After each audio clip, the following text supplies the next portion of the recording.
Hello दोस्तों, आज हम पढ़ेंगे HTML5 में आई फ्रेम टैग्स के बारे में। तो मैंने अपना VS कोड ओपन कर लिया है। तो इसमें हम सबसे पहले हेडिंग दे देते हैं आई फ्रेम टैग्स की। आई फ्रेम टैग्स क्या काम करता है, इसकी हमें कब ज़रूरत पड़ती है।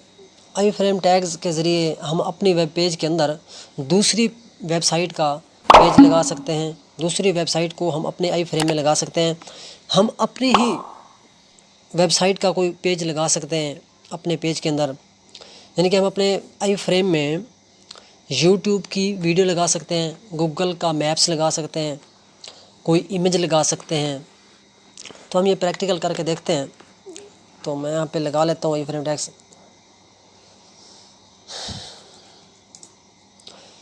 तो इसका एट्रीब्यूट आता है SRC। इसमें हम इसका URL देंगे किसी दूसरी वेबसाइट का, ठीक है। तो इसमें हम अपनी वेबसाइट का पेज लगा लेते हैं एक। मैं इसमें लिख लेता हूँ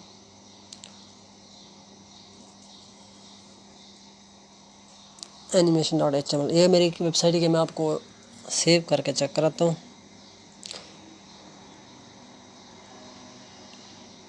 ये देखें, इसकी हाइट विड्थ भी हम दे सकते हैं, ठीक है। ये एक आई फ्रेम आ रहा है, इसके अंदर ही हमें पूरी वेबसाइट आ जाती है हमारी, ठीक है।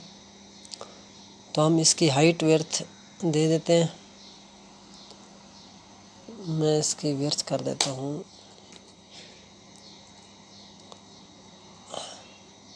400 पिक्सल एंड हाइट भी मैं कर देता हूँ 400 पिक्सल, ठीक है। अब हम सेव करके देखते हैं। ये देखें, 4x4 का हमारा आई फ्रेम टैग्स आ चुका है। तो मैं आपको एक पैरा नीचे लगा के दिखाता हूँ। जी, एक पैरा लगा लेते हैं। 50 वर्ड का एक पैरा लगा लेते हैं। अब इसकी एक और प्रॉपर्टी भी आती है, अलाइन। यानी कि अगर आप इसको लेफ़्ट करना चाहें, राइट करना चाहते हैं। मैं अगर इसको करना चाहता हूँ राइट,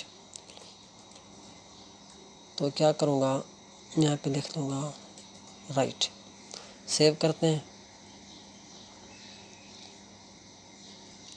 ये देखें, ये हमारा आई फ्रेम आ रहा है, उसके अंदर हमारा पेज आ रहा है, ठीक है, वेबसाइट का। आप इसमें कोई दूसरी वेबसाइट का पेज लगा सकते हो, गूगल भी इसमें लगा सकते हैं, गूगल का पेज भी लगा सकते हैं। कोई भी वेबसाइट हो, आप उसका पेज यहाँ पे शो करा सकते हैं। तो मैं आपको यहाँ पे गूगल का पेज लगा के दिखाता हूँ। हम इसको ख़त्म कर देते हैं।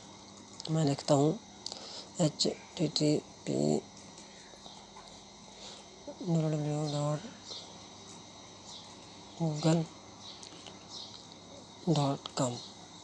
तो सेव करते हैं। ये देखें, ये गूगल का पेज लोड हो रहा है, ठीक है। तो ये इस तरह काम करता है। हम इसको लेफ़्ट कर देते हैं। मैं इसको कर देता हूँ लेफ़्ट, चलो राइट ही रहने देते हैं। अच्छा, आप इसमें इमेज भी लगा सकते हैं। मैं इसमें कोई इमेज भी लगा सकता हूँ, कोई वेबसाइट भी लगा सकते हैं, इमेज भी लगा सकते हैं। तो हम गूगल को हटा के वही अपनी पहले वाली वेबसाइट लगा लेते हैं, ठीक है, जो पेज भी हमने पहले लगाया हुआ था। अच्छा, इसके अलावा आप इसमें लिंक भी दे सकते हैं। यानी कि लिंक के ज़रिए भी आप इसके पेज लगा सकते हैं। यानी कि मैं यहाँ पे लिखता हूँ, अगर एक एंकर टैग के ज़रिए मैं एक एंकर टैग लूँगा, तो इसके href में मैं लिख दूँगा अपना एक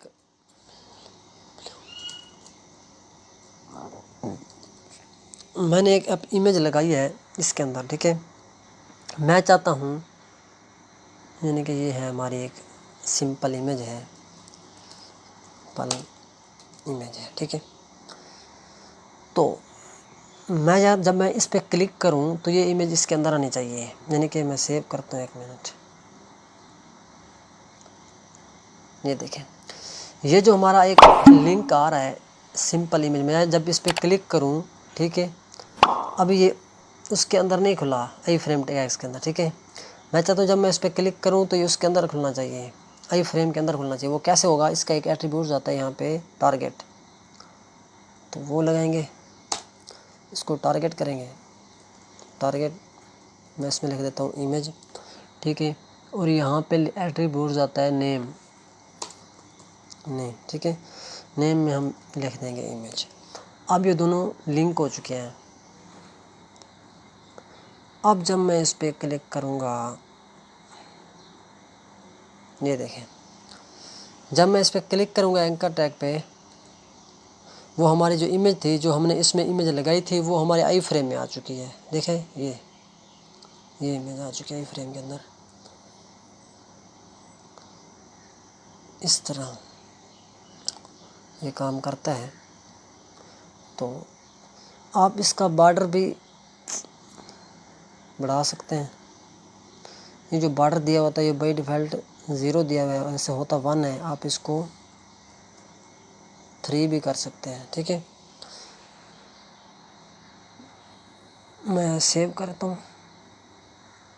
ये देखिए, ये बॉर्डर जो है, ये बॉर्डर आ गया है 3 पिक्सल का बॉर्डर। आप इसको अलाइन लेफ़्ट भी कर सकते हैं। मैं इसकी प्रॉपर्टी जो है अलाइन वाली, मैं इसको लेफ़्ट कर देता हूँ। अब सेव करते हैं। ये देखें, अब ये लेफ़्ट में आ चुके हैं, ठीक है। जब मैं इस पर क्लिक करूँगा इस पे, तो ये हमारी इमेज इसमें आ जाएगी, इसके अंदर ही। तो ये आई फ्रेम टैग्स इस तरह काम करता है। तो अब तक के लिए इतना ही, मिलते हैं नेक्स्ट वीडियो में। Thank you, take care, bye bye.